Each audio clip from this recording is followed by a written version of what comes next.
ये तो हम जानते ही हैं कि जैसे जैसे किसी भी देश की इकोनॉमिक ग्रोथ रेट बढ़ती है वैसे वैसे उस देश का ग्रीन हाउस गैस एमिशन भी बढ़ जाता है। बट रिसेंटली इकोनॉमिक सर्वे ने हमें एक ऐसी बात बताई जो बहुत आश्चर्यचकित है कि भारत ने रिलेटिव डीकपलिंग को अचीव कर लिया है। ये एब्सोल्यूट डीकपलिंग और रिलेटिव डीकपलिंग दो कॉन्सेप्ट को समझो।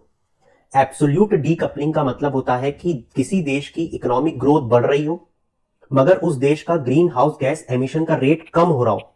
मतलब इकोनॉमिक ग्रोथ बढ़ रही है, ग्रीन हाउस गैस एमिशन का रेट कम हो रहा है।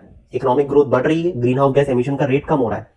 ये हमारे जैसी अर्थव्यवस्था में पॉसिबल नहीं हो पाता है क्योंकि हम जैसे जैसे ग्रो करते हैं हमें बिजली की आवश्यकता होती है, थर्मल पावर प्लांट्स में हम कोयला जलाते हैं और बहुत सारे ग्रीन हाउस गैस को एमिट करते हैं। बट हमने रिलेटिव डीकपलिंग को अचीव कर लिया है। इसका मतलब यह है कि जैसे जैसे हमारी इकोनॉमिक ग्रोथ रेट बढ़ रही है हमारा ग्रीन हाउस गैस एमिशन तो बढ़ रहा है मगर वो बहुत कम दर से बढ़ रहा है। एग्जाम्पल के तौर पे अगर 2005 से 2019 तक देखें तो इकोनॉमिक ग्रोथ का कंपाउंड एनुअल ग्रोथ रेट हमारा रहा है 7% का, मगर ग्रीन हाउस गैस एमिशन का जो बढ़ने का दर है वो सिर्फ 4% रहा है। गैप समझ रहे हो? वहीं अगर 1990 से हम देखें लिबरलाइजेशन के बाद तो हमारी इकोनॉमिक ग्रोथ 6 गुना हो गई है मगर हमारा ग्रीन हाउस गैस एमिशन सिर्फ 3 गुना हुआ है।